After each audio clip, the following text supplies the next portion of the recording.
What if the history of a whole night of violence was wiped out? For what reason did Oak Hill's records disappear? And when nobody is supposed to be there, who still wanders the grounds?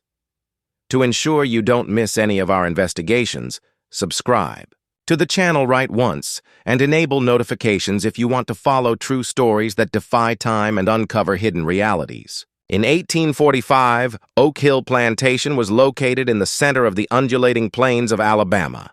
The smell of cotton permeated the air, and the relentless heat that held on to all living things. From the outside, Oak Hill appeared to be a prosperous community, wide-open fields, whitewashed columns, and the incessant hum of industry. But beneath that smooth exterior lay an unsaid reality that persisted in the minds of those compelled to toil in the fields from sunrise to sunset. The work of enslaved men and women was not the only source of Oak Hill's prosperity. It was built on their anguish, their silence, and the conviction that their tales would remain untold. Jonathan Mercer, the estate's master, was an iron-minded man with strict manners. He reigned with the confidence of one who thought that the world and all its souls belonged to him by divine right. Without debate, his household adhered to this concept, their comfort resting on the unwavering obedience of those who labored in the hot fields. His tools of order were the overseers, who used fear to enforce discipline and whose voices reverberated like fractures over the fields of a whip. Every cog, human or otherwise, was supposed to turn without opposition because Oak Hill was a machine. However, flaws exist in even the most well-maintained computers. A fresh rhythm emerged in the long evenings when the overseers withdrew and the task was completed.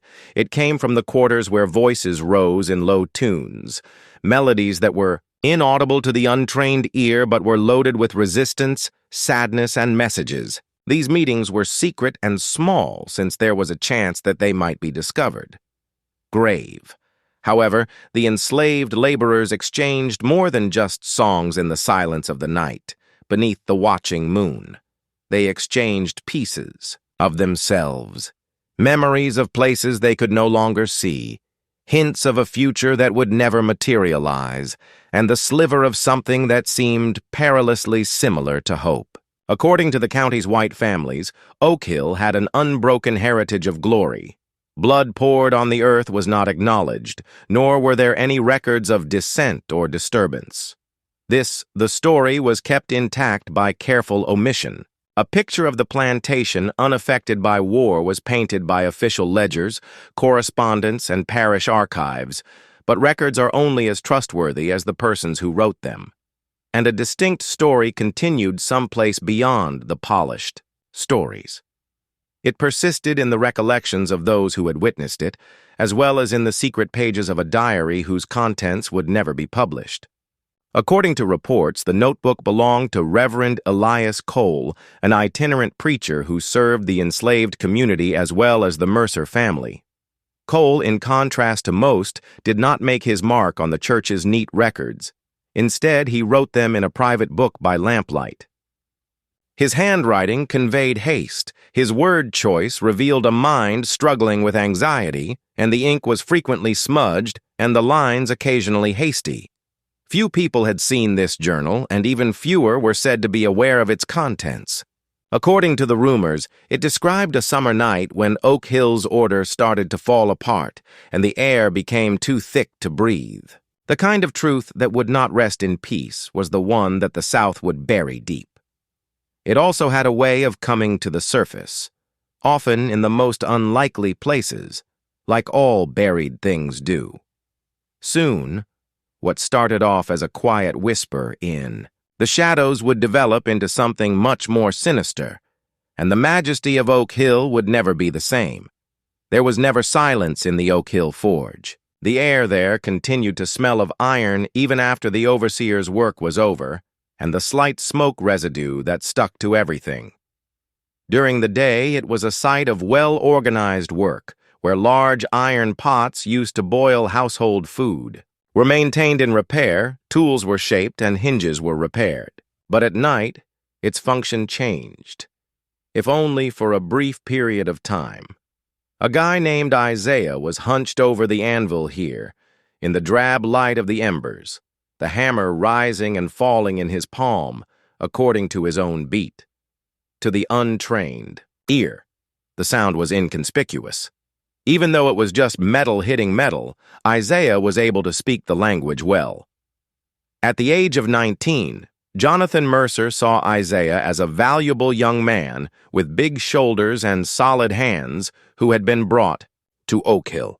He had a peaceful personality, according to the overseers, but anyone who knew him realized the difference between restraint and stillness. He spoke less than he listened, and during that time he gathered tidbits of white men's discussions, tales passed from plantation to plantation, and possibilities too risky to say the name out loud. He received more than work from the forge. It enabled him to mold those possibilities into something that might be discreetly given to another person, concealed beneath a loose floorboard, or held in the hand. The implements were first commonplace. Items, such as an extra hoe, a piece of iron bar, and a scythe that had fallen short of the master's expectations. But they changed when Isaiah touched them. The edges had been honed beyond what the fields required. The grips are strengthened with concealed nails. By day, what appeared to be an agricultural implement was capable of splitting flesh with the same ease that it could cut stalks. Knowing that haste was the worst way to fail, he labored patiently. All of his completed pieces were smuggled away and ended up in the hands of men who knew better than to mention them until the appropriate moment. Isaiah wasn't the only one having these evenings. Others arrived, attracted by the forge's quiet hum and the shadows it provided. A man called Samuel would show up. With some chain that was discovered close to the well, its links should be recycled. Ruth, who was employed in the main home, would send little sacks of dry cornmeal and salt, supplies for an excursion no one dared to tell. Even the children were recruited, carried messages that sounded like the lyrics of a song, and dispatched on innocuous errands that allowed them to move undetected between the workshop and the quarters. Only a portion of the strategy was known by each participant, and that was intentional. Knowledge was harmful, and the less people who did so, the better. The air was heavy with the threat of storms as the nights became warmer. The songs become more methodical and slower throughout the quarters. The lengthier than usual pauses in between verses. Isaiah didn't say much while he moved among them, but the way his eyes met the others told them everything they needed to know. There was an impending event, that something had become centered around the forge, with its bright embers and silent plots. It was no longer just a location for shaping iron. They were deciding how their future would be shaped there. The equipment was prepared. The food was put away, and the signals were decided upon by the end of June. Outside the protection of the songs and the quiet, they would neither write down nor communicate their intentions. The supervisors had no suspicions. As usual, Oak Hill passed its days with a sad regularity. However, between hammer strokes, another clock was running, one that measured the number of nights till the first blow would fall, rather than the number of hours of work. The stifling weight of the night of July 17th descended upon Oak Hill. As though the world itself were holding its breath, the wet, motionless air stuck to the skin. The murmuring in the rooms subsided into a perfect silence that seemed out of place. Isaiah stood in the shadows, listening to the silence rather than the sounds of the plantation. The forge was situated silent, its flames long gone. Hours earlier, in the shifting rhythm of a song sung at sunset, the signal had already been sent. Individuals who comprehended had given a single nod before turning away, withdrawing to their positions like actors awaiting a signal. The men allocated to the fields that were the furthest away were the first to go. The stalks whispered on, their legs as they crept between rows of cotton under the cover of the humid night. Each carried a once harmless object, such as a scythe, a length of chain, a hammer. They proceeded deliberately but not hurriedly, since terror made the heart beat too quickly without making the feet move faster. They stopped and knelt down to wait for the others when they got to the edge of the yard. Samuel stepped out of the shadows of the barn, his body tensed with strain. He made no gesture. There was no need for any. Words were no longer necessary because the plan had been in their heads for too long. The stables were hit by the first blow. Among the before he could yell, overseers, startled out of his reverie by the sound of a stumbling horse, walked into the dark and collided with the blunt end of a hammer. The swing of a sharpened hoe interrupted another's protest as he was dragged from his bed. The night swiftly absorbed the short, vicious roar. The sound of glass splintering was followed in the main house by an unending scream. The force of men who had previously been forced to bow before them caused the doors, which had served as a barrier between master and servant, to give way. In his studies, Jonathan Mercer was discovered. Isaiah entered the doorway with a pistol half raised. For what seemed like an eternity, the two men gazed at one another. Perhaps to speak, maybe to beg, Mercer's lips parted, but the words never came. The strike that killed him came quickly, and the room became silent in a dreadful silence. The house had fallen into disarray upstairs, footsteps, shouts, and the sound of overturned furniture. The yard was already occupied when some attempted to escape through the windows. The mansion was surrounded by a ring of shadows from which no one could escape. It was over by the time the moon rose to its fullest.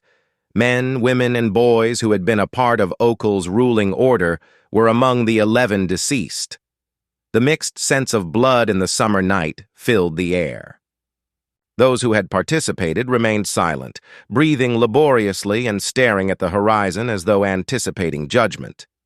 The tools were left in the grass, now slippery with more than just perspiration. Their expressions showed no signs of victory.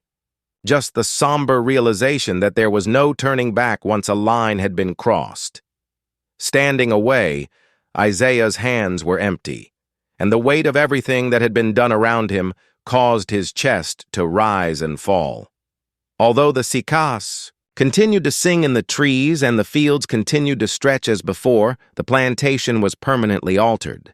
The world was still the same, somewhere beyond the darkness.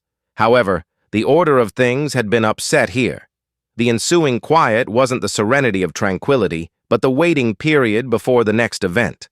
What the night had declined to, say, was revealed when the pale, uninterested dawn slowly crept across the fields. A rider carrying news in breathless pieces arrived in the county capital by mid-morning. The master was killed in the murder at Oak Hill, and his household was destroyed. It was before noon that a committee of safety had materialized. Men who knew how to turn anger into order, whose names were in every ledger and deed book, with muskets and hounds, a legal seal pressed to their haughtiness, and a pledge that the soil would release what it had ingested, they arrived. The clatter of bridles and the bark of commands, as though the plantation itself had been put on. Trial for disobedience were the first sounds the returning workers heard instead of the voice of sadness. They started by asking questions that weren't really questions. Who took the lead? Who organized it? Who was the first to swing? Until the words became a drumbeat, they were repeated. The demanded responses in judgmental tones before they had even listened. At the field's edge, some were apprehended and forced to kneel where the cotton was still covered in dew. Others, like articles to be tallied, were hauled out of the quarters and lined up. They spoke names that weren't theirs. They were given stories that weren't theirs. With ruthless efficiency, a strategy took hold: accusation, denial, silence, and finally the abrupt emergence of consequences. Survivors learned to speak less, better than nothing. By the second day, a magistrate had come with a ledger with neatly lined pages, waiting for justice to be served. He couldn't find a bench. He didn't require one. The ledger learned new math as he stood beneath the porch where Jonathan Mercer had once calculated debts and bails.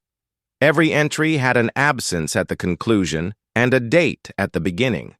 The witnesses were described as trustworthy men. The defendants were an unidentified black man of about age.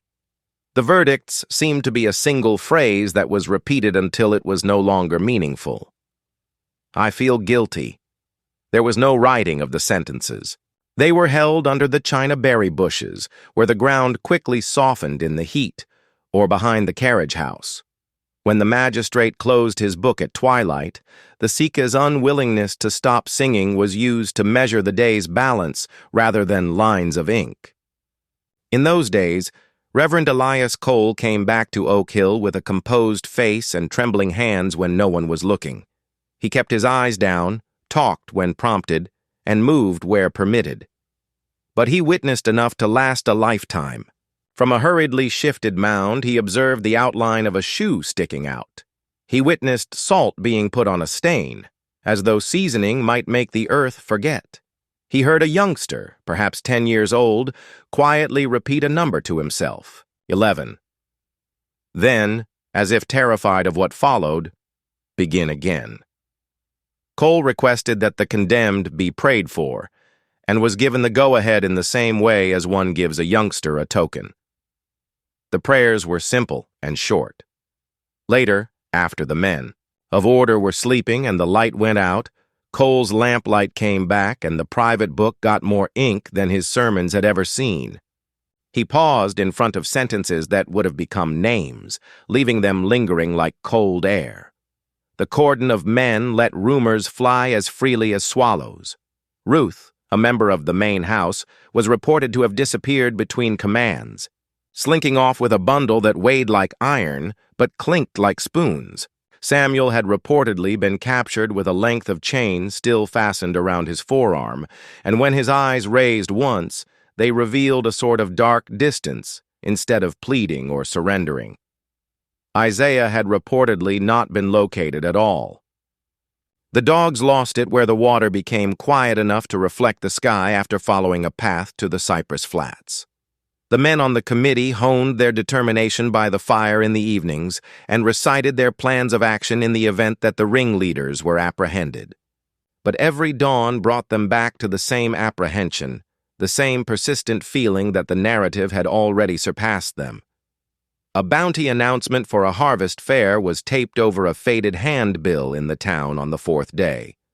Though one was already a rumor, one was under watch, and one was underground, the paper offered money for the names of Isaiah, Samuel, and Ruth. A description appears beneath the names: black people with a hazardous temperament, murderous tendencies, and insurgent fomentors. The notification made no mention of. Songs became signals, bread became rations, and tools became weapons. While the dirt worked at its swallowing, it made no mention of the ledgers that refused to record their ends, or the hands that had folded those ledgers close. A wind that afternoon, which bore no sign of rain, swept ash from a fire that none of the guys could explain across the yard. With a final dazzling stutter, the handwriting of someone's fear turned into smoke as the paper flared and the edges curled. The committee disbanded with a business-like demeanor. Finished. With his ledger heavier by pages but lighter in truth, the magistrate made his way back to his town. The dogs were returned to their owners. With the stiffness of men relearning to walk, the overseers, who were now in less numbers, assumed their positions. The quarters began to move again, a facsimile of the previous days, but the gears were no longer meshing. Youngsters gazed at the treine as though it could talk. The moon was pale at night, and the fields made a sound like breath being held back. Judgment on everything that remained intact. The years would oblige that recollection by enveloping it in distance, and the county would remember Oak Hill by a phrase, disturbance contained. However, the wrapping did not work in some areas. A dip that never leveled off in the ground. No one fixed a nail that was rotting through a beam. A prayer that would not go on after ending with a name. In some areas, the nameless bodies followed their advice, and the verdict was not yet complete. Like pages left in the sun for too long, years passed. The ink is fading, but it's still there. Not a single season saw Oak Hill's demise. It grew wilted. The inscriptions were terse, and the stones were clean and white when the Mercers were laid to rest in the family plot. The fields were still there, but weeds took over the edges, and the cotton grew thinner every year. Each time the new owners, Arrived and departed, they discovered less than they had been promised. The mansion was largely deserted at the turn of the century, with its doors locked not from intruders, but rather from the weather, which seeped through all the gaps. The land was sold in fragments until the plantation was reduced to a collection of titles without the entire name. However, some people continued to avoid glancing at the old house while they were going by, as though its windows might be peering back. Oak Hill became a narrative in the town. It was narrated in the spaces between other discussions when imagination and truth are spoken together. Some described it others as a threat to the county's reputation. The number of deaths varied from mouth to mouth, and dates became hazy. The weird occurrences that had happened after the revolt were more talked about than the revolt itself. The forge had been cold for decades, but a field hand said he heard hammer strokes in the night. A hunter claimed to have seen a tall, motionless figure standing at the edge of the Cypress Plains, watching him with unlit eyes. It was possible to laugh at these kinds of stories during the day, but in the dark, pressed hard against the chest. Only once did Reverend Cole's journal come to light.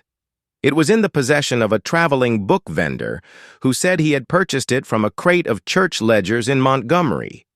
A teacher who read it till he turned pale was shown it by the man who then inquired as to what he planned to do with it. According to the bookseller, the highest bidder would purchase it. He and the book were gone by daybreak. It was reported to have gone north to an abolitionist's store.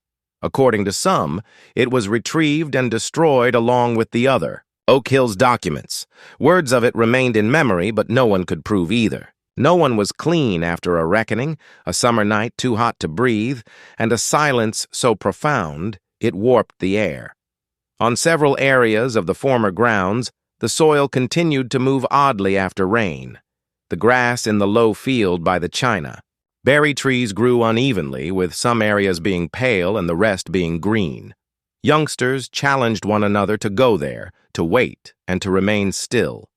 Some people said they could hear a slight hum coming from the ground beneath their feet, as if a forge was operating far below. Others claimed not to have heard anything, yet they nevertheless hurried away. Among the fallen timbers in the carriage, houses' remains were rusted tools, their edges dulled, but their shapes still bearing a sense of purpose. They were not claimed.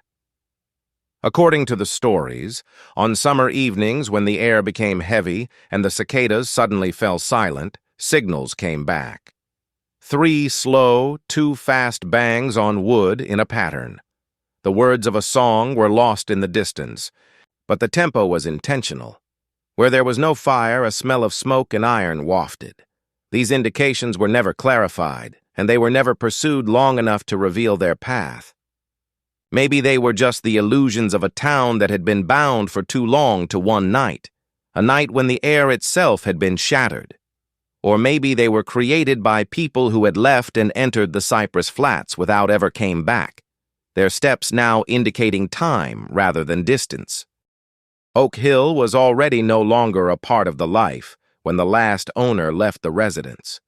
The quiet of the walls was like a property. Unquantifiable weights caused the flooring to creak. It is currently listed as uninhabitable in the county. Records, although the designation doesn't deter people. Someone enters every few years driven by curiosity, avarice, or the urge to prove something to themselves and leaves transformed. Less talk than when they came in. As though assured that whatever's inside doesn't want any obstacles, they leave the gates open behind them. Those who live closest claim to hear the constant, slow sound of metal hitting metal in the nights that follow, as if Oak Hill's forge is still waiting for its last piece of work will be on.